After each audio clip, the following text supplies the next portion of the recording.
సర్వాధికారియు నిరంతర స్తోత్రార్హుడు యేసు ప్రభు వారి ప్రశస్త నామంలో ఈ లైవ్ కార్యక్రమం వీక్షిస్తున్న ఇమాన్యుయల్ కుటుంబ సభ్యులందరికీ, అలాగే ఈ పరిచర్యను ప్రేమించే ప్రియబిడ్డలైన మీ అందరికీ మా హృదయపూర్వకమైన వందనాలు, కృతజ్ఞతలు తెలియజేస్తూ ఉన్నాను. అందరికీ వందనాలు, కృతజ్ఞతలు. ప్రత్యేకంగా విజయవాడ ప్రాంతం నుంచి వచ్చిన రాజేష్ బ్రదర్ గారికి నా ప్రత్యేకమైనటువంటి వందనాలు. అలాగే ఆయా చోట్ల దేవుని మహాకృప, తెలుగు భాష వచ్చిన అనేకులు, కొన్ని వందల కుటుంబాలు లైవ్ చూడటానికి దేవుడు సహాయం చేస్తున్నారు. మీకెంతో ఆశీర్వాదంగా ఉంది అని మాకెంతో సంతోషంగా తెలియచేస్తూ, ఇంకా దేవుని పనిలో మమ్మల్ని మీరు ప్రోత్సహిస్తున్నారు. దేవుడు మీకు ఇచ్చిన ఈ మంచి మనస్సును బట్టి నా శిరస్సు వంచి ప్రభుని స్తుతిస్తున్నాను. ఈ రాత్రి కూడా దేవుడు మనందరితో మాట్లాడునుగాక. గడిచిన రాత్రి ధన్యుడైన అన్యుడు అని లోకభక్తుని జీవితంలో నుండి రెండు శ్రేష్టమైన విషయాలు నేర్చుకున్నాం. లోక క్రైస్తవుడు అని, అంతియోకయ పట్టణంలో ఉన్న సంఘం క్రైస్తవులు అని మొట్టమొదట పిలువబడిందని, క్రైస్తవుడు అంటే క్రీస్తును పోలి జీవితాన్ని జీవించేవాడని నిన్నటి దినాన మనం విన్నాం. రెండవది అద్భుతమైంది.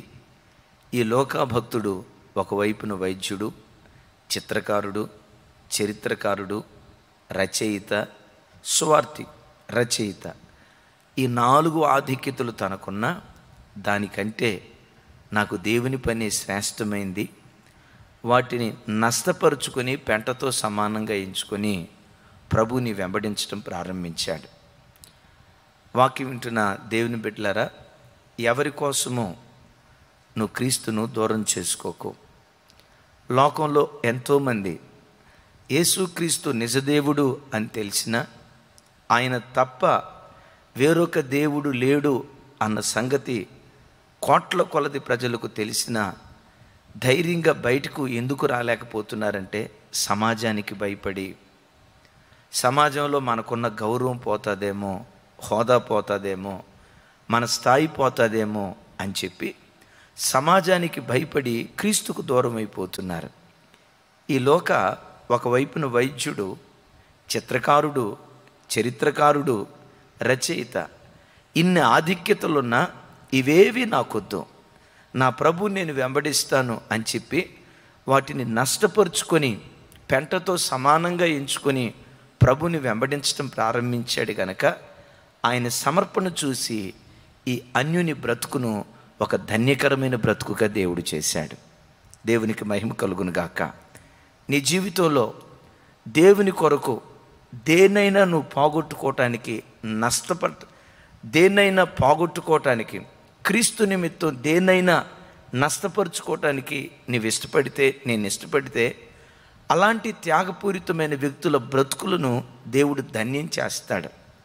నాకు ఈ మాట చాలా ఇష్టం. స్వామి వివేకానందుల వారు ఎప్పుడు ఓ చక్కటి మాట అనేవాళ్ళు. సత్యం కోసం దేన్నైనా వదులుకో, ఎవరినైనా వదులుకో, ఎవరి కోసమో సత్యాన్ని వదులుకోవద్దు అంటాడు. వింటున్నారా? ఇంకొకసారి జ్ఞాపకం చేస్తాను. సత్యం కోసం ఎవరినైనా వదులుకో, కానీ ఎవరి కోసమో సత్యాన్ని వదులుకోవద్దు. ఎవరు సత్యం? నేనే మార్గం, నేనే సత్యం, నేనే జీవం. ప్రభువారు అన్నారు కదా, సత్యమై ఉన్న యేసుక్రీస్తు కోసం అబ్రహాము తన దేశాన్ని విడిచిపెట్టడానికి ఇష్టపడ్డాడు. చివరికి అంతకాలం కాపురం చేసిన హాగర్ను వదిలేయటానికి ఇష్టపడ్డాడు. అంతేనా సుమి? తన దేవుని కోసం తన కడుపును పుట్టిన ఏకైక కుమారుడు ఇస్సాకును విడిచిపెట్టడానికి ఇష్టపడ్డాడు. అబ్రహాము త్యాగాన్ని దేవుడు మర్చిపోయాడా? ఆ విశ్వాస వీరుని యొక్క అడుగుజాడలను దేవుడు మర్చిపోయాడా? అబ్రహాము యొక్క సంతానాన్ని ఆకాశ నక్షత్రాల వలె, సముద్ర తీరమందలి ఇసుక రేణువుల వలె. ఎందుకు ఆకాశ నక్షత్రాలు, సముద్ర తీరమందలి ఇసుక రేణువులు అంటాడంటే, ఇసుక రేణువులను బ్రదరు ఎప్పుడైనా లెక్కించారా? ఏమంత సీరియస్గా చూస్తున్నారు బ్రదర్? సముద్ర తీరమందలి ఇసుక రేణువులను ఎవరైనా లెక్కించగలుగుతారా? ఎవడూ లెక్కించలేడు. ఒకవేళ లెక్కించాలని ప్రయత్నం చేసినా ఒక అర్ధ గంటలోనే చేతులెత్తి నమస్కారం పెడతాడు, లెక్కొద్దు ఏమొద్దు అని. అంటే ఆకాశ నక్షత్రాలు, సముద్ర తీరమందలి ఇసుక రేణువులు అని దేవుడు ఎందుకు అన్నాడంటే, ఒక్కడిని నా కొరకు నువ్వు పోగొట్టుకున్నావు, అంతగా నేను దీవిస్తాను ప్రభు అన్నారు కదా. ఈ లైవ్లో వాక్యం వింటున్న దేవుని బిడ్డ, యేసుక్రీస్తే నిజదేవుడు అన్న సంగతి నీకు స్పష్టంగా తెలుసు. ఆయన తప్ప వేరొక దేవుడు లేడు అన్న సంగతి కూడా నీ మనస్సాక్షి నీ లోపటి నుండి నీతో మాట్లాడుతుంది. కానీ ఎందుకు ధైర్యంగా మందిరానికి నువ్వు రావట్లేదో నీకు తెలుసు కదా. కులం వెలివేస్తుందేమోనని, బంధువులు చిన్నచూపు చూస్తారేమోనని, సమాజం చులకన చేస్తాదేమోనని ఇంత గొప్ప దేవుడిని, గొప్ప దేవుడు కాదు, గొప్ప దేవుడు మాత్రమే కాదు సుమి, నిజమైన దేవుడిని వదిలిపెట్టి మాయ వైపు నువ్వు వెళ్తున్నావు అంటే చూడు, నువ్వు ఎంత నష్టపరుచుకుంటున్నావో. నా ప్రార్థన, ఈ రాత్రి వాక్యం వింటున్న ప్రతి కుటుంబాన్ని ఓ ధన్యకరమైన బ్రతుకుగా దేవుడు చేయునుగాక. అన్యుడు ధన్యుడయ్యాడు. ఈ లోకభక్తుని యొక్క జీవితం ఓ ధన్యకరమైన జీవితం అవటానికి కలిగిన మూడవ కారణం చూడండి. కొలస్సీలకు రాసిన పత్రిక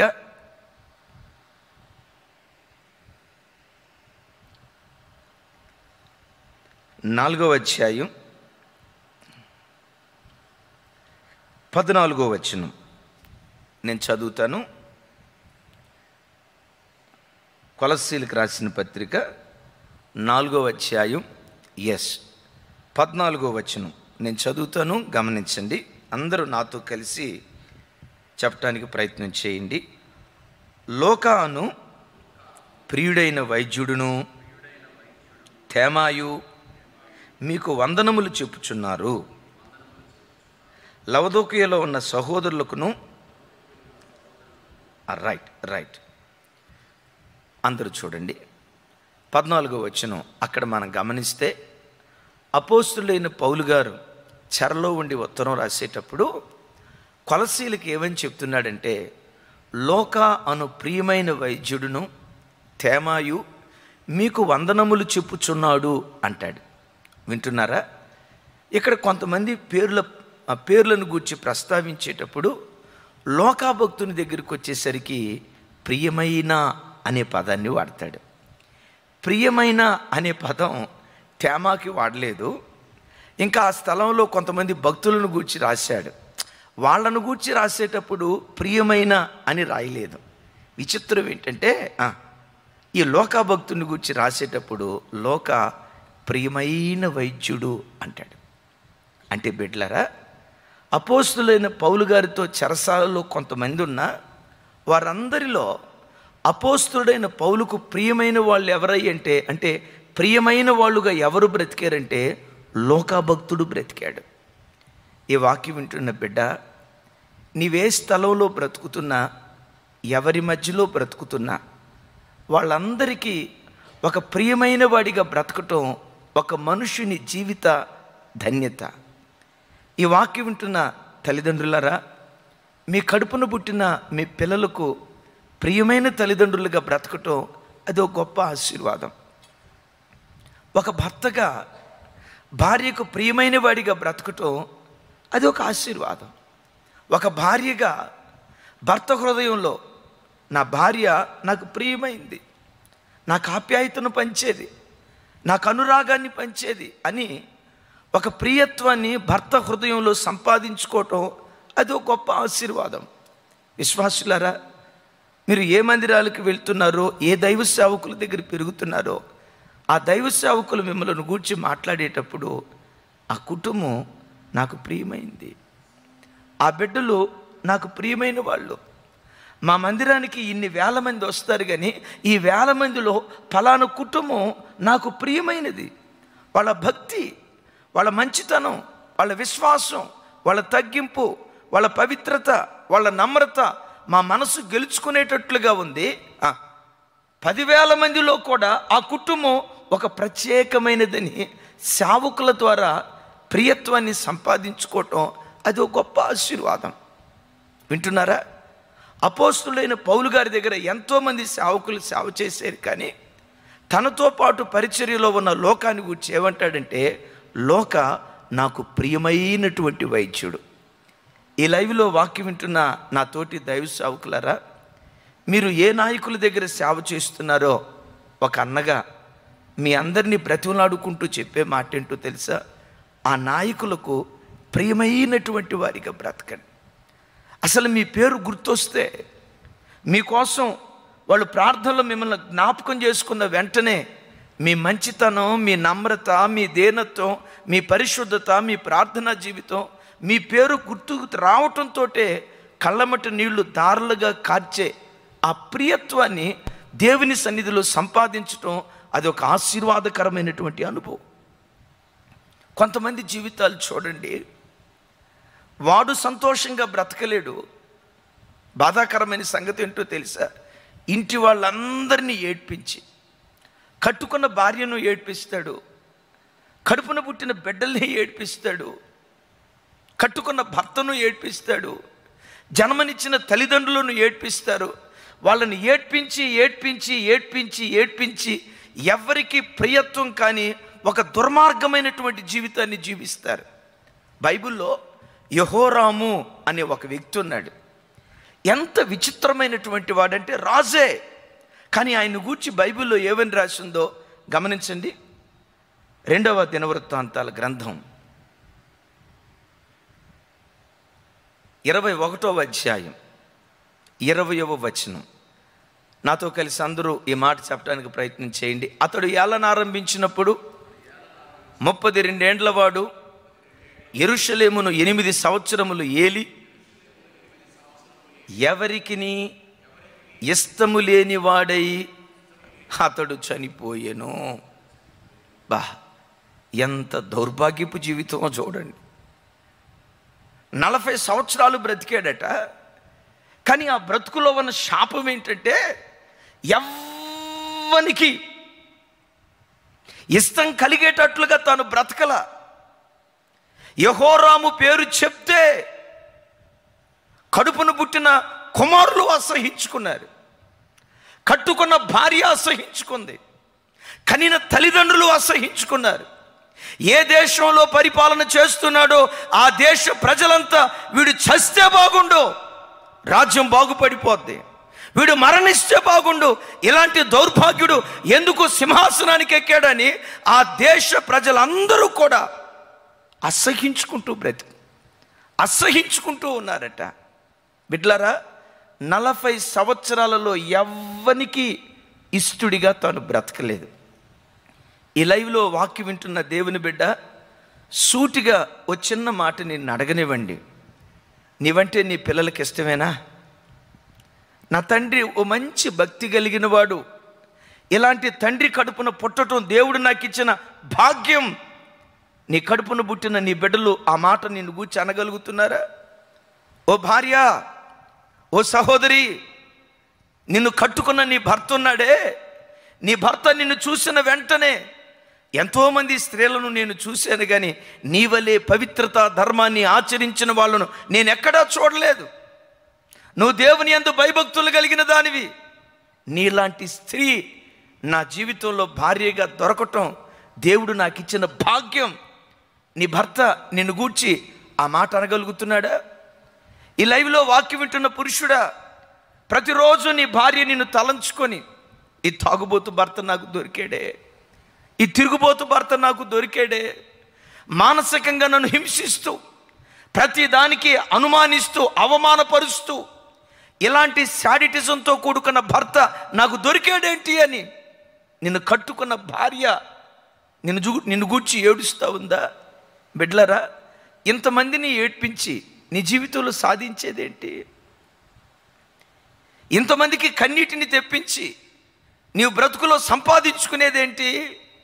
యెహోరాము 40 సంవత్సరాలలో ఎవ్వనికి ఇష్టడిగా బ్రతకలేదట. అసలు ఆ పేరు చెప్తేనే ప్రజలు అసహించుకుంటూ వచ్చారు. విచిత్రం ఏంటంటే, ఈ లోక మాత్రమే కాదండి, అపోస్తులైన పౌలు గారికి లోక ప్రియమైన వాడిగా ఉన్నట్లుగానే అపోస్తులైన యోహాను గారికి ప్రియమైన ఒక వ్యక్తి ఉన్నాడు. ఆ వ్యక్తి ఎవరై అంటే గాయు. ఆ గాయుకి 3వ యోహాను పత్రిక రాశాడు. ఆ పత్రిక చాలా చిన్నది, కనీసం ఒక పేజీ కూడా ఉండదు, ఆ పేజీకి సగం ఉంటుంది. ఆ చిన్న పత్రికలో గాయును గూర్చి రాసేటప్పుడు 4 పర్యాయాలు ప్రియుడా ప్రియుడా ప్రియుడా, నువ్వు ఆత్మలో వర్ధిల్లుచున్న ప్రకారం అన్ని విషయాలలో వర్ధిల్లుచు సుఖంగా సౌఖ్యంగా ఉండు. 3వ యోహాను పత్రిక 1వ అధ్యాయం 1వ వచనం, 2వ వచనం, 5వ వచనం, 11వ వచనం. ప్రైజ్ ద లార్డ్ చెప్దాం. Praise the Lord. మొదటి అధ్యాయం కాదు, ఉందే ఒక అధ్యాయం, ఎందుకంటే మీకు అర్థం కావాలి కాబట్టి ఒకటని పెట్టాం. ఆ ఒక్క అధ్యాయంలో 1వ వచనంలో, 2వ వచనంలో, 5వ వచనంలో, 11వ వచనంలో ప్రియుడా ప్రియుడా ప్రియుడా అంటాడు. అంటే ఎంత ప్రియత్వాన్ని అపోస్తుడైన యోహాను దగ్గర గాయు తాను సంపాదించుకున్నాడో ఒకసారి ఆలోచించండి. బిడ్డలారా, ఈ భూమి మీద బ్రతికేది మనం చాలా కొద్ది కాలం. ఎప్పుడు చచ్చిపోతామో, ఎలా మన జీవితం అంతమైపోద్దో, ఎక్కడ ఎలా కాలగర్భంలో మనం కలిసిపోతామో తెలియదు. ఓ చిన్న మాట, నువ్వు భూమి మీద బ్రతికిన దినాలంతా నీ ఇంటి వారందరికీ ప్రియంగా బ్రతుకుతూ, దేవుడిచ్చిన సంఘానికి ప్రియంగా బ్రతుకుతూ, నీ చుట్టూతా ఉన్న ప్రజలకు ప్రియమైన వాడిగా బ్రతుకుతూ, నీ జీవితాన్ని ధన్యం చేసుకునే వాడిగా నీ బ్రతుకుల్లో నువ్వు జీవించుదువుగాక. గట్టిగా చెప్దాం ఆమేన్. వీటన్నిటికంటే విశేషంగా ఒకవైపు సేవకులకు ప్రియంగా ఉండాలి, మరొక వైపున కుటుంబీకులకు ప్రియంగా ఉండాలి. వీటన్నిటికంటే విశేషంగా మనలను సృష్టించిన సృష్టికర్తకు, కల్వరిలో మన కొరకు ప్రాణం పెట్టిన దేవునికి మనము ప్రియమైనటువంటి వారిగా ఉండాలి. యేసు ప్రభు వారు భూలోకంలో సంచరిస్తూ ఉంటే, యోర్దాను నదిలో బాప్తిస్మం తీసుకొని ఒడ్డుకొచ్చినప్పుడే కానీ, రూపాంతర పర్వతం మీద ఆయన ప్రార్థన చేస్తున్నప్పుడే కానీ పరలోకం నుంచి వినబడిన గొప్ప శబ్దం ఏంటో తెలుసా? ఈయన నా ప్రియ కుమారుడు, ఈయన యందు నేను ఆనందించుచున్నాను గనుక నా ఆత్మను ఇతని లోపట నేను ఉంచాను. బిడ్డలారా చూడండి, యేసయ్యను గూర్చి పరలోకపు తండ్రి ఏమంటాడంటే, ఈయన నాకు ప్రియమైన కుమారుడు.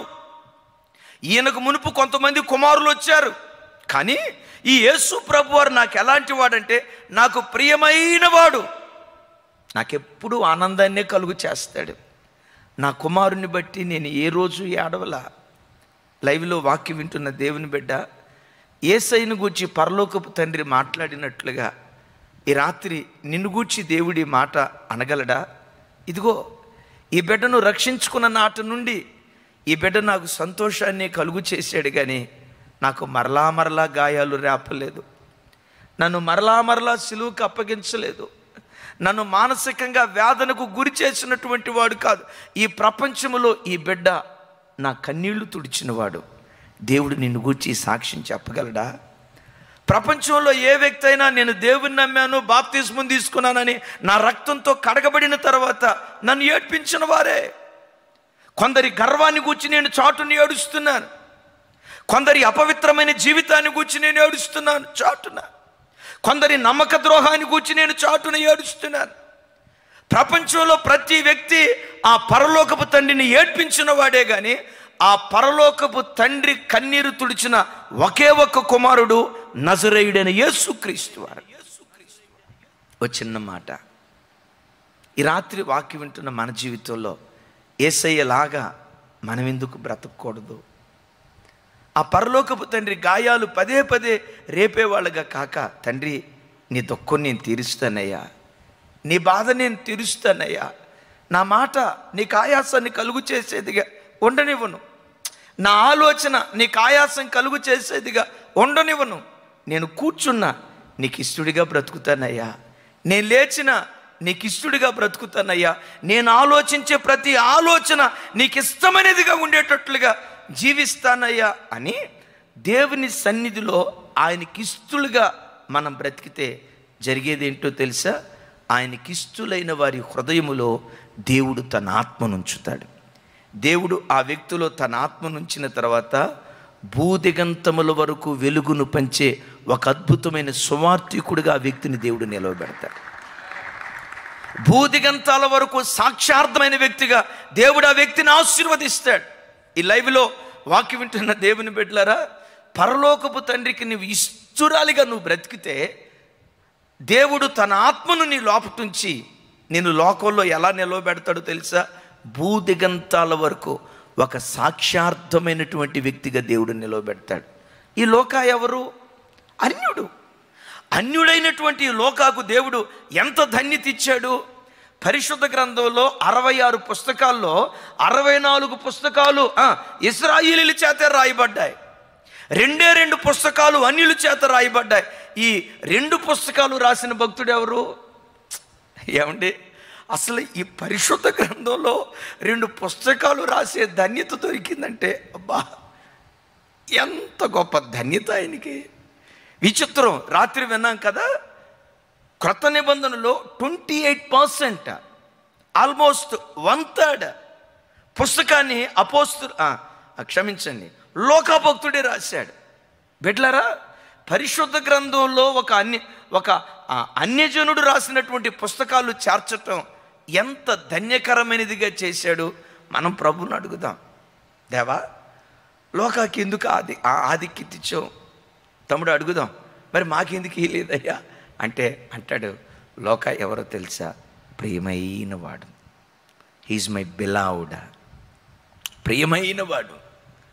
దానియేలును గూర్చి అంటాడు కదా, దానియేలు నీవు నాకు బహుప్రియుడు. బిడ్డలారా, నిన్ను చూసినప్పుడెల్లా దేవునికి ముద్దొచ్చేటట్లుగా నీ ప్రవర్తన ఉండాలి. ఈ బిడ్డ నాకు ప్రియమైన వాడు, నాకు బహుప్రియమైన వాడు, నా హృదయాన్ని గెలుచుకున్నవాడు.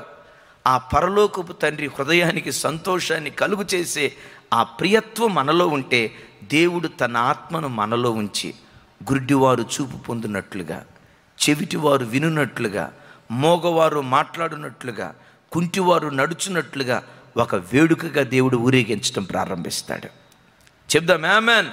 మోయబడిన మనోనేత్రాలు తెరవబడినట్లుగా, మోయబడిన చెవులు తెరవబడినట్లుగా, దేవుని సన్నిధిలో ప్రార్థన చేయలేని మోగవాడు మరలా దేవునితో మాట్లాడగలిగేటట్లుగా, వాక్యాన్ని చదవలేని గుడ్డివాడు తిరిగి వాక్యాన్ని చదవగలుగునట్లుగా, వాక్యానుసారంగా నడవలేని ఓ కుంటివాడు నువ్వు వాక్యం బోధించిన తర్వాత వాక్యానుసారంగా నడిచేటట్లుగా చేయగలిగే ఆ అభిషేకాన్ని, ఆ ఆత్మను నీ లోపల దేవుడు అనుగ్రహించునుగాక. ఇలాంటి ఇవి దేవుడు మనకి ఇవ్వాలి అంటే ఎక్కడ బ్రతుకుతున్నా ప్రియమైన వారిగా. కొంతమంది చూడండి, వాళ్ళు చచ్చిపోయిన తర్వాత అంటారు, ఏమంటారు తెలుసా? సచ్చెడు ఊరుకు పట్టిన పేడా పోయింది అంటారు. మీ విజయవాడలో అనరా బ్రదరు? ఆడు చచ్చాడు, ఊరుకు పట్టిన పేడా పోయింది. యెహోరాము చచ్చిపోయినప్పుడు కూడా చూడండి, అక్కడ రాజుల సమాధులలోగాక దావీదు పురమందు వేరొక చోట జనులు అతనిని పాతిపెట్టిరి అని రాసింది. ఎందుకు? సచ్చాడు, ఊరుకు పట్టిన దరిద్రం పోయిందని ఎక్కడో పాతేశారు. బిడ్డలారా, ఓ దైవజనుడిగా నా హృదయపు లోతుల్లో నుంచి కోరుకుంటున్నాను, కొద్ది కాలమే మనం బ్రతికేది. ఇంతలో కనపడి ఆవిరైపోయే మన బ్రతుకులో, ఈ చిన్న జీవితంలో కట్టుకున్న భార్యను సంతోషపెట్టు, కడుపును పుట్టిన బిడ్డలను సంతోషపెట్టు, జన్మనిచ్చి నవమాసాలు మోసి కని పెంచి పెద్ద చేసిన తల్లిదండ్రులను సంతోషపెట్టు. నీ తోడబుట్టిన అన్న తమ్ముడు ఉన్నారే, వాళ్ళకు ప్రియంగా బ్రతుకు. అన్నిటికంటే విశేషంగా ఆత్మ సంబంధమైన తల్లిదండ్రులకు అన్నిటికంటే విశేషంగా పరలోకపు తండ్రికి ప్రియంగా బ్రతుకుదుగాక.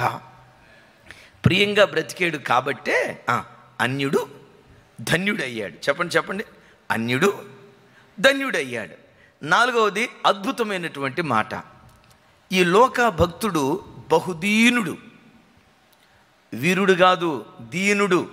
మీరు స్పష్టంగా వినాలి.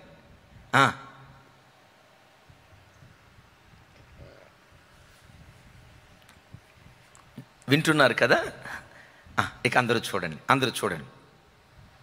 బహుదీనుడు, దీనుడు అని చెప్పటానికి కలిగినటువంటి కారణం ఏంటంటే, రాత్రి మనం విన్నాం కదా, లోకాసు వార్త కానీ అపోస్తలుల కార్యం కానీ ఈ 2 పుస్తకాలు రాసినటువంటి వ్యక్తి లూకా భక్తుడే. తాను రాసినట్లుగా ఎక్కడ లూకా సువార్తలో కానీ అపోస్తలుల కార్యాల్లో కానీ ఎక్కడ తన పేరును గూర్చినటువంటి ప్రస్తావన బైబిల్లో మనం చూడం. లూకా సువార్తలో రాయలేదు, అపోస్తలుల కార్యాల్లో రాయలేదు. అపోస్తలుల కార్యాలు 16వ అధ్యాయం నుండి అపోస్తలులైన పౌలు గారితో సేవ చేయటం ప్రారంభించాడు. సేవ చేసేటప్పుడు పౌలు గారితో తిరిగేటప్పుడు ఏమని రాశాడో తెలుసా? మేము మేము మేము అని రాశాడు.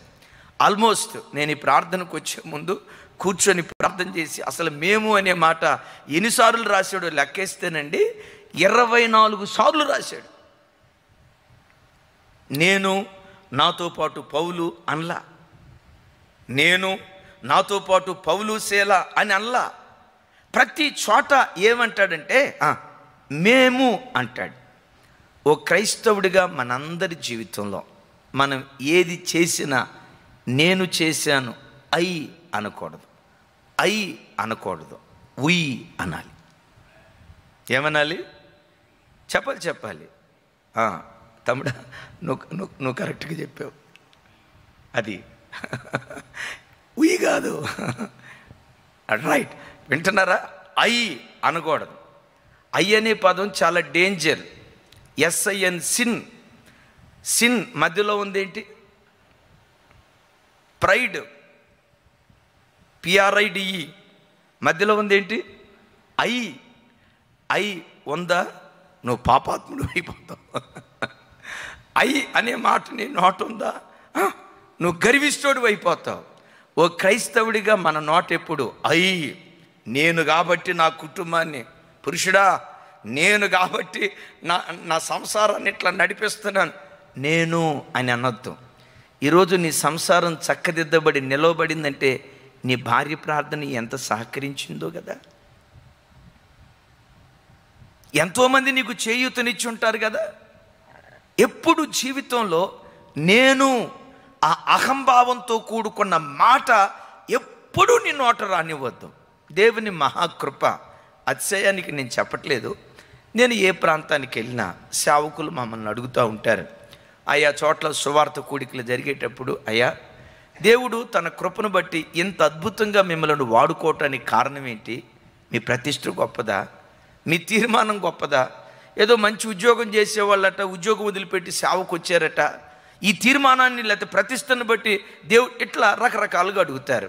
ఎక్కడికి వెళ్ళినా సవినయంగా నేను తలంచి చెప్పేది ఏంటో తెలుసా? నేనేమై ఉన్నానో మొదట దేవుని కృప, రెండవది చెప్పాలి చూస్తే మాకిచ్చిన సంఘ బిడ్డలు, మాకిచ్చిన సంఘ పెద్దలు, తల్లిలాంటి విశ్వాసులను, తండ్రి లాంటి విశ్వాసులను దేవుడు మాకిచ్చారు. ఈరోజు ఓ మంచి స్థితిలో ఒక మంచి సేవ మేము చేయగలుగుతున్నాము అంటే మా విశ్వాసుల కన్నీటి ప్రార్థన తప్ప అతిశయించడానికి ఏమీ లేదు. ఇంకా చెప్పుకుంటూ రావాల్సి వస్తే ఓ భక్తి కలిగిన జీవిత భాగస్వామిని, ప్రార్థనాపరులైనటువంటి పిల్లలు, ప్రార్థన చేసే తోటి సేవకులను, మంచి భక్తి కలిగిన తల్లిదండ్రుల కడుపును దేవుడు పుట్టించాడు. ఇవి తప్ప నాలో ఎంత వెతికినా ఒక్క మంచితనం కూడా నాకు ఈరోజు వరకు కనపడలా. ఈరోజు కాదు, నేను చచ్చిపోయే వరకు నాలో ఏ మంచితనం నాకు కనపడదు. ఎందుకంటే అందుకు మీకు అర్థమైంది కదా. వెతకటానికి ఏ మంచి ఉందండి? ఆయన కృప తప్ప. ఒకవేళ ఏదైనా మంచి మనలో ఉందంటే ఆ మంచి కూడా దేవుడిచ్చిందే.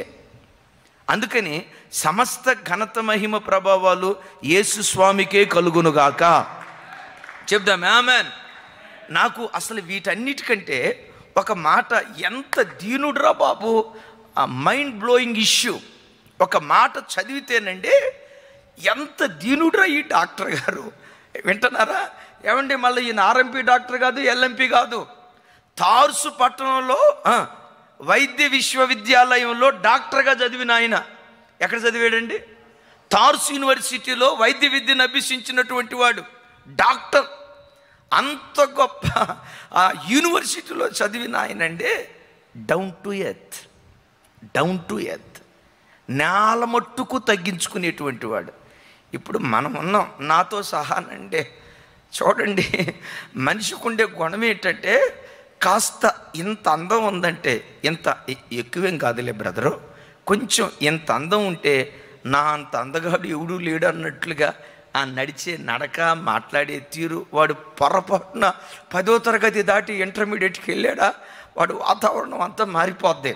బిడ్డలారా, మన నైజం ఏంటంటే, కొంచెం హెచ్చించబడితే, ఒక మంచి ప్రసంగం చేస్తే, బిల్లీ గ్రహం గారు కూడా నాకు తమ్ముడే, ఒక మంచి పాట పాడితే, మన స్వభావం ఏంటంటే, నేను బయట వాళ్ళకి చెప్పట్లా, మందే వింటున్నారా, మందే.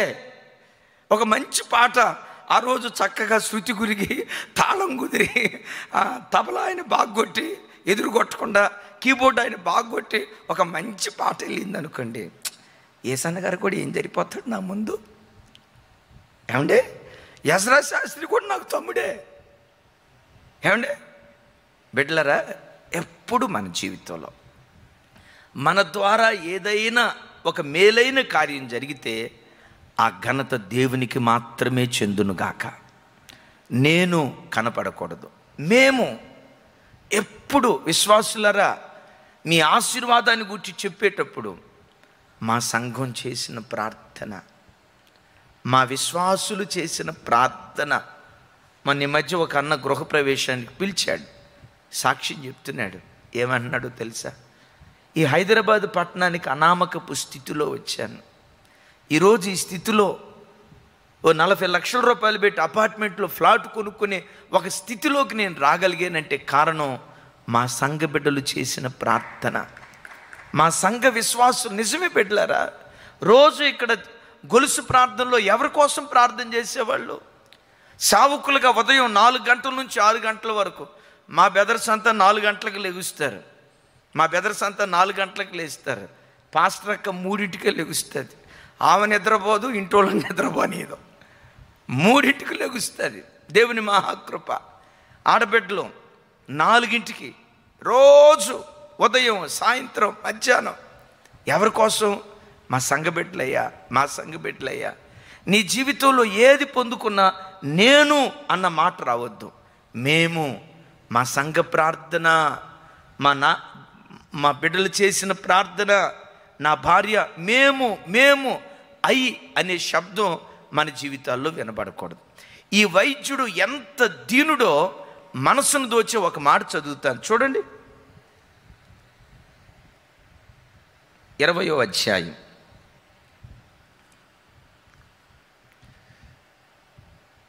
చూడండి, నాతో కలిసి. మేము చెప్పాలి అందరూ, మీరు సీరియస్గా వింటే కుదరదు.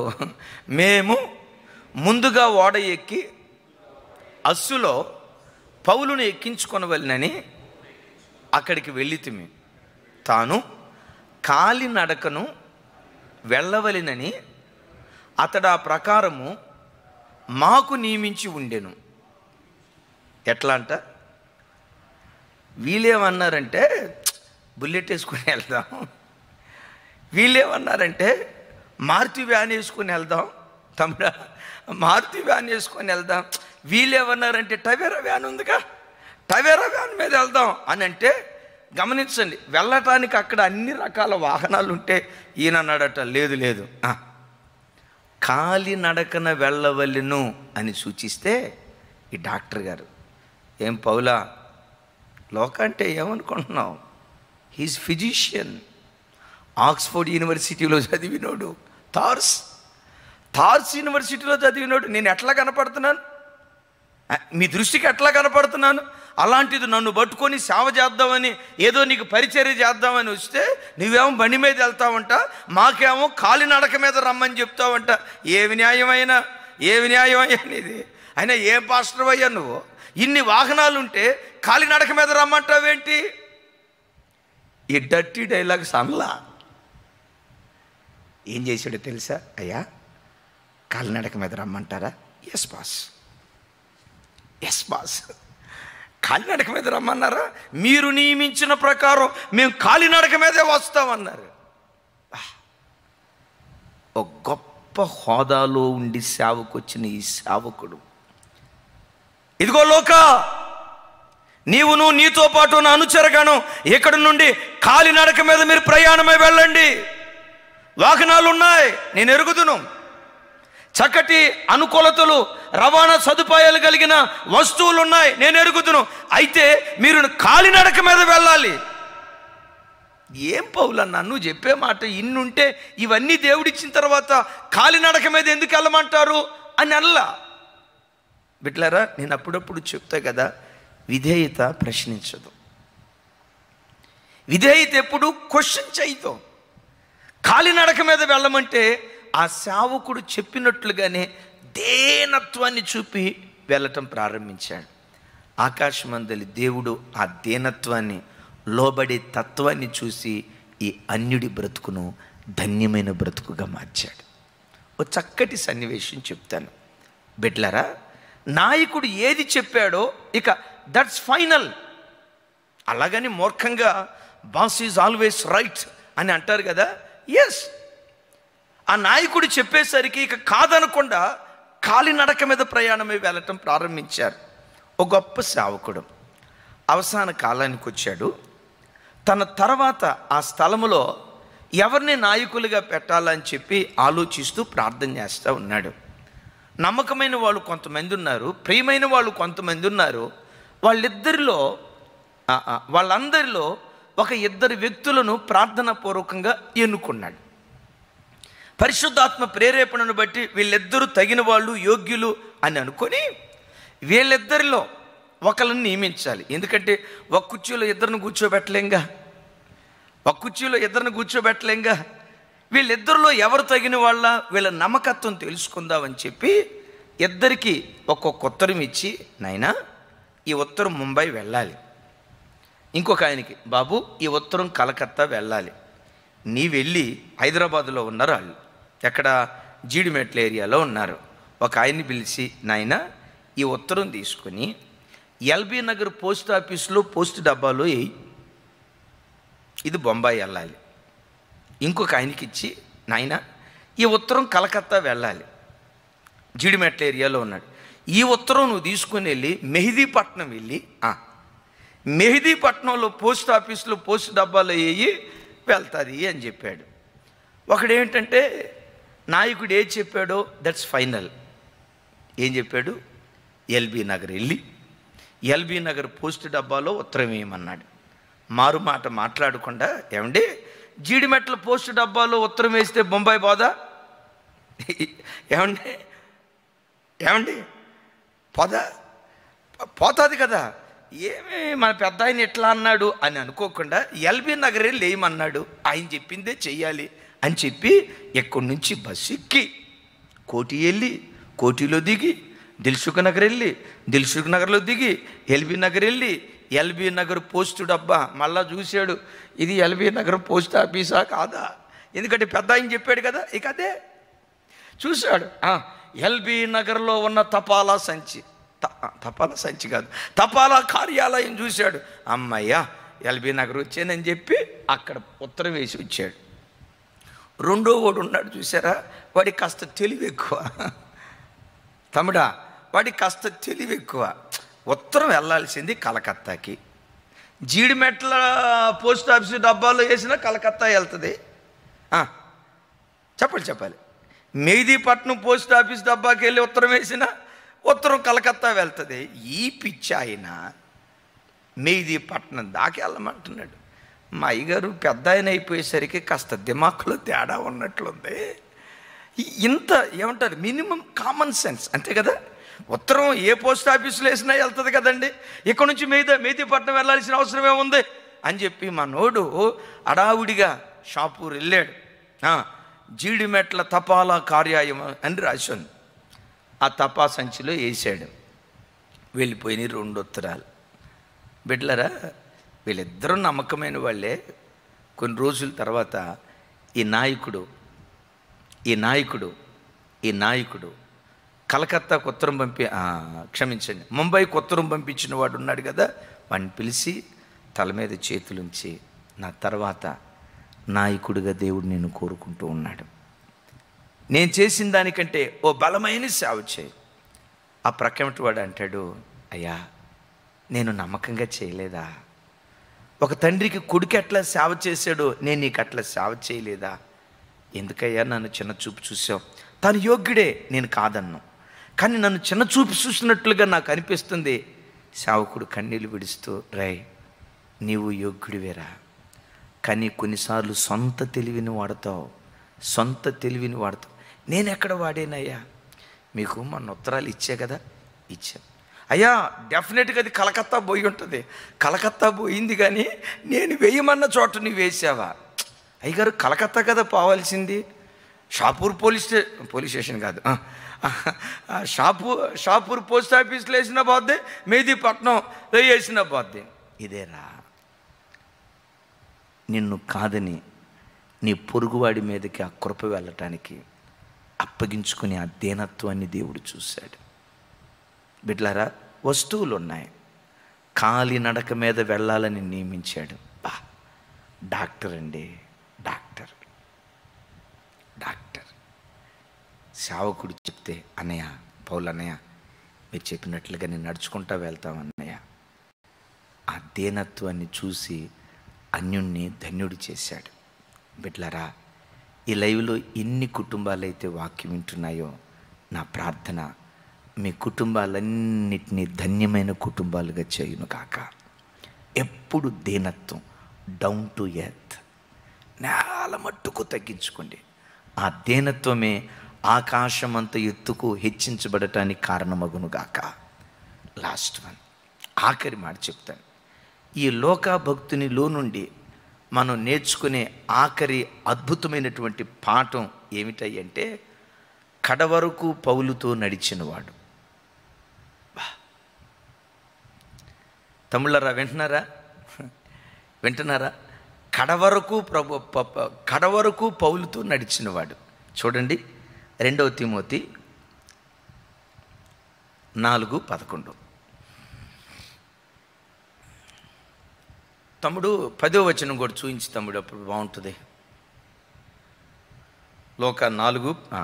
తిమోతి 4:10.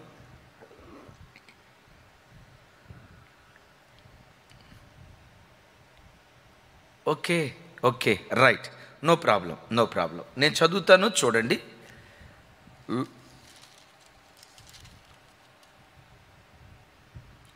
10వ వచనం నాతో కలిసి అందరూ చెప్పండి. ధేమ ఇహలోకమును స్నేహించి నన్ను విడిచి దెసలోనియకు వెళ్ళెను. క్రేస్కే, గలతీకునకును, తీతు, దల్మతియాకును వెళ్ళిరి. లోకా మాత్రమే నా యొద్ద ఉన్నాడు. మార్కును వెంట పెట్టుకుని రమ్ము, అతడు పరిచారము నిమిత్తము నాకు ప్రయోజనమైన వాడు. తుకికును ఎఫెసునకు పంపితిని. ఒకసారి చూడండి. ఆల్మోస్ట్ ఈ 2వ తిమోతి పత్రిక పౌలు గారు చనిపోయే క్షణాలలో ఆఖరిసారి రాసినటువంటి పత్రిక. అందరూ చూడండి. ఇది లాస్ట్ లెటర్. ఈ లెటర్ రాసిన తర్వాత నీరో చక్రవర్తి చేత శిరచ్ఛేదనం చేయబడి చంపబడ్డాడు. గమనించండి, ఈ 2వ తిమోతి పత్రిక ఆఖరి, అంటే తాను చనిపోయే ఆఖరి దినాల్లో రాసిన పత్రిక. ఏమండి, ఒక మనిషి 80 సంవత్సరాలు బ్రతికి తాను చనిపోయే ఆఖరి క్షణాల్లో మాట్లాడే మాటలు చాలా విలువైనవి కదా. ఏమే రైట్? చాలా విలువైనవి కదా, చాలా మూల్యమైనవి కదా. తాను చనిపోయే ఆఖరి క్షణాల్లో ఏమి రాస్తాడో తెలుసా? తిమోతి, ఎంతోమంది సేవలో నన్ను వెంబడించారు, నాతో కలిసి సేవ చేశారు. కొంతమంది లోకాన్ని స్నేహించి నన్ను విడిచిపెట్టి వెళ్ళిపోయారు. ఇంకొంతమంది పదవులను ఆశించి నన్ను విడిచిపెట్టి వెళ్ళిపోయారు. ఇంకొంతమంది నమ్మక ద్రోహం చేసి నన్ను విడిచిపెట్టి వెళ్ళిపోయారు. ఇంకొంతమంది సేవ నిమిత్తం నాకు దూరం అయిపోయారు. లోక ఒక్కడే ఈ వృద్ధాప్యంలో చెరసాలలో ఉన్నప్పుడు ఒక తండ్రికి కొడుకు ఎట్లా పరిచర్య చేస్తాడో, లోక నా దగ్గరుండి పరిచర్య చేస్తున్నాడు. బిడ్డలారా, నీ జీవితంలో ఎవరితోనైనా నువ్వు స్నేహం చేయటం ప్రారంభిస్తే మరణం తప్ప మరొకటి ఏది వాళ్ళ నుండి ఎడబాపకూడదు. ఒక భార్యతో చేయి పట్టుకుని నువ్వు అడుగులు వేయటం ప్రారంభిస్తే కష్టమే రావచ్చు, నష్టమే రావచ్చు, మనస్మర్ధలే రావచ్చు, ప్రాణం పోయే పరిస్థితి వచ్చిన వాళ్ళను విడిచిపెట్టొద్దు. ఈ లైవ్లో వాక్యం వింటున్న తోటి సేవకులారా, ఎవరైనా నాయకుల దగ్గర మీరు పరిచర్య చేస్తూ ఉంటే, ఎవరైనా దైవ సేవకుల దగ్గర అక్కడ పెరిగి అక్కడ బాప్తిస్మం తీసుకొని ఆ దైవ సేవకుని యొక్క ఉపదేశం విని ఆ దైవ సేవకుని దగ్గర పెరిగి అక్కడే సేవకు వెళ్ళి ఆ సేవకుని యొక్క ఉపదేశాన్ని మీరు నేర్చుకుంటూ ఒక ఆత్మీయులుగా మీరు చేరిన తర్వాత ప్రాణం పోయే పరిస్థితి వచ్చినా వాళ్ళని విడిచిపెట్టొద్దు. దైవజనుడా, మరణం తప్ప ఏది మనల్ని ఎడబాపకూడదయ్యా. ప్రాణం పోయే ఆఖరి క్షణాల వరకు నేను నీతోనే ఉంటానయ్యా. వాళ్ళ చేయి పట్టుకొని అడుగులో అడుగు వేసి సాగిపోయే ఆ గొప్ప కృప దేవుడు మనందరికీ దయచేయునుగాక. ఈరోజు మనుషుల పరిస్థితి ఏంటంటే, ఎవరితోనైనా స్నేహం చేస్తే ఎంత క్లోజ్గా ఉంటారంటే అంత క్లోజ్గా ఉంటారు. రాసుకొని పూసుకొని ఎంత 24 గంటలు ఫోన్లో మాట్లాడుకుంటారు. ఒక 6 నెలలు పోయిన తర్వాత ప్రాణ స్నేహితులు అన్న వాళ్ళు బద్ధశత్రువులు అయిపోతారు. బిడ్డలారా, ఇంకొంతమంది వాళ్ళు ఒక స్థితికి వచ్చిన తర్వాత, వాళ్ళు పేద స్థితిలో ఉన్నప్పుడు ఎవరు సహాయం చేశారో, పేద స్థితిలో ఉన్నప్పుడు ఎవరు ఆదుకున్నారో అవన్నీ మర్చిపోయి ఆ వ్యక్తులను తృణీకరిస్తూ మాట్లాడతారు. గమనించండి, అపోస్తులైన పౌలు గారితో లోకా భక్తుడు 16వ అధ్యాయం, అపోస్తుల కార్యం 16వ అధ్యాయంలో అపోస్తులైన పౌలుతో నడక ప్రారంభించాడు. ఈ చిత్రం చెప్తాను. ప్రభు చిత్తం అయితే ఈ వర్తమానం అయిపోయిన తర్వాత చిన్న వీడియో క్లిప్ సపరేట్గా పెడతాం, తర్వాత మీరు చూద్దురుకొని. బిడ్డలారా, ముగిస్తున్నాను, నా వైపు చూడండి. అపోస్తులైన పౌలు గారు చెరలో ఉన్నప్పుడు, వింటున్నారు కదా, అపోస్తులైన పౌలు గారు చెరలో ఉన్నప్పుడు ఆ చెరలో వేసేటప్పుడు కొన్ని చోట్ల అంటారు, పౌలు గారి శరీరములో గాయము లేని స్థలం లేదట. ప్రేతోర్యములో నాకు కలిగిన శ్రమలు మీరు ఎరుగుదురు అని మాట్లాడతాడు. ఆ ఫిలిప్పి పట్టణంలో చెరసాల్లో వేస్తే కొమ్మలు పొడిచారట పౌలు యొక్క శరీరాన్ని. పౌలు సైనికులతో చెప్పేవాడట, సైనికులారా కొట్టండి, లాఠీతో కొట్టండి, ఏమైనా చేయండి, కాకపోతే ఒకటి, ఎవరు కొట్టని చోట నన్ను కొట్టండి అనేవాడంట. వింటున్నారా? ఎవరు కొట్టని చోట కొట్టండి, కానీ ఎక్కడ కొట్టాలి? ఎవరు కొట్టని చోట కొట్టండి అని చెప్తే అరిపాదం నుండి నడినెత్తి వరకు దెబ్బలేని చోటు ఒక్కటి కూడా లేదట. అంటే అంత విపరీతంగా కొట్టి చెరసాల్లో వేస్తే, బిడ్డలారా, ఆ గాయాలు చీమి బట్టి ఆ గాయాలలో నుంచి చీమి కారుతూ ఉంటే వైద్యుడు కదా, ఎంతో కొంత వైద్య జ్ఞానం ఉంది కదా, కూర్చొని బిడ్డలారా ఆ కుళ్ళు వాసన, చీమి వాసన వస్తున్న ఆ గాయాలను తను పిండి కట్టుగట్టి నూనె రాసి ప్రార్థన చేస్తా ఎంత పరిచర్య చేశాడో అంత పరిచర్య చేశాడు. ఇప్పుడు శరీరం అంతా కొమ్మలు పొడిచిన తర్వాత ఆల్రెడీ వృద్ధాప్యానికి వచ్చాడు కదా, బాత్రూమ్కి వెళ్ళగలిగేవాడు కాదు. ఏం చేసేవాడు తెలుసా? అన్నయ్య, పేతురు అన్నయ్య, పౌలు అన్నయ్య, నువ్వు కూర్చో అన్నయ్య, బాటిల్ తీసుకొచ్చి అన్నయ్య నేను పడతాను అన్నయ్య. ఆ బట్టలోనే లేవటని పోయేవాడు, విసిగించుకునేవాడు కాదు. అరే, నేను వైద్యుణ్ణి, రోగి చేయి పట్టుకుంటే 100, స్టెతస్కోపు గుండె మీద పెడితే 1000, బ్లడ్ టెస్ట్ చేస్తే 1500, ఎంత సంపాదించే నేను ఈ ముసలోడి దగ్గర ఎందుకు ఉండాలి? బిడ్డలారా, వీళ్ళ బ్రతుకులు ఎందుకు ధన్యమయ్యాయి అంటే వాళ్ళ త్యాగం అంత గొప్పది. బ్రదర్, నా మాట అర్థమవుతుందా? ఈ ముసలి సేవకుడి దగ్గర ఉంటే చేసింది ఏంటి? ఒక ప్రసంగం చేయటానికి లేదు. 2 సంవత్సరాల పాటు తను చెరసాలలో ఉంటే, ఈ 2 సంవత్సరాల పాటు చెరసాలలో ఉంది తానైతే, ఆయన కోసం ఈయన కాళ్ళు చేతులు గట్టుకొని, ఏమిటయ్యా నీ పనిలోక? బిడ్డలారా, ఏ చిత్రకారుడు, చరిత్రకారుడు, రచయిత, లేఖికుడు, ఇంత అద్భుతమైన కృపావరాలు కడిగిన వాడు ఒక దైవ సేవకుడు కోసం తన జీవితాన్ని త్యాగం చేసుకున్నాడు. ఏమిటయ్యా లోకాన్ని పని? పౌలు పని చేయటమే నా పని.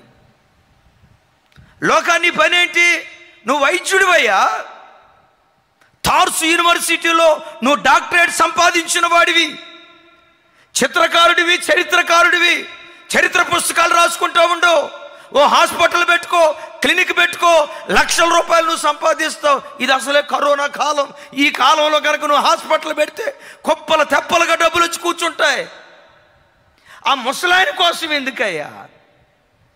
ఆయన పరిచర్య చేస్తే అదే దేవుని పరిచర్య చేసినట్లుగా నేను ఎంచుకుంటా. ఎందుకంటే పరిశుద్ధులకు చేసిన పరిచర్య మరిచిపోవుటకు ఆయన అన్యాయస్తుడైన దేవుడు కాదు. ఒక తండ్రికి కొడుకు ఎలా సేవ చేస్తాడో పౌలన్న కూడా నేను అలాగే సేవ చేస్తా. అయ్యా ఏంటి నీ సేవ? పౌలు యొక్క పీతి బట్టలు ఉతకటమే కదా, మానవ భాషలో చెప్తాను. పౌలు యూరిన్ పోసిన బట్టలు ఉతకటమే కదా. ఆయన యూరిన్ పోలేనప్పుడు బాటిల్ పట్టుకొని ఆ యూరిన్ బయట పోయటమే కదా. ఆయన గాయాలలో నుంచి కారే చీమి తొడవటమే కదా నీ పని. ఇదేం సేవ అయ్యా? ఒక సేవకుని నేను బ్రతికిస్తే, ఈ సేవకుడు సాధారణమైన వాడు కాదు, ప్రపంచాన్ని తలకిందులు చేయగలిగే కృప కలిగిన వాడు. ఈ సేవకుడికి సహకారంగా నేను బ్రతికితే ఇంతకు మించిన ధన్యత నా బ్రతుకులో మరొకటి ఏదే లేదు. అంత గొప్పగా దేవుని పని చేశాడు. బిడ్డలారా, తన జీవితాన్ని పౌలు కోసం త్యాగం చేసుకున్నాడు. సమయానికి ముగించాలి కాబట్టి ఎన్నో విషయాలు ఉన్నాయి. ప్రభు చిత్తమైతే మరోసారి ఎప్పుడైనా విందాం. బిడ్డలారా, నీ కన్న తల్లి వృద్ధాప్యంలో ఉన్నప్పుడు విడిచిపెట్టకో. నాన్న వృద్ధాప్యంలో ఉన్నప్పుడు విడిచిపెట్టకో. అంతకాలం నీతో కాపురం చేసిన భార్య అనారోగ్యం మంచాన పడితే విడిచిపెట్టకో. ప్రాణం పోయే ఆఖరి క్షణాల వరకు వారిని హత్తుకో. ఒకవేళ మీరు సేవకులుగా ఓ సేవకుడి దగ్గర బ్రతుకుతున్నారా, ఆ సేవకుడు నీ ఒడిలో తుది శ్వాస విడిస్తే అది నీ బ్రతుకు ధన్యత, అది నీ బ్రతుకు కలిగినటువంటి భాగ్యం.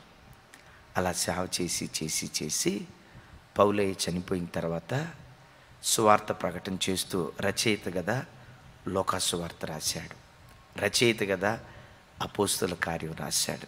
ఆ తర్వాత గ్రీసు దేశంలో ఒక ఒలీవ చెట్టుకు ఉరివేయబడి, మేబీ ఎస్ థ్యాంక్ యూ తమ్ముడా, ఆల్మోస్ట్ 84వ ఏట, తనకు 84 సంవత్సరాల వయసు వచ్చినప్పుడు ఉరివేసి చంపబడ్డాడు. చనిపోయిన వ్యక్తి ఈ రాత్రి మనతో మాట్లాడుతూ ఉన్నాడు. చనిపోయాడే కానీ ఆయన పేరు గొర్రెపిల్ల జీవ గ్రంథంలో ఉండి ఈరోజు పరలోకంలో పౌలు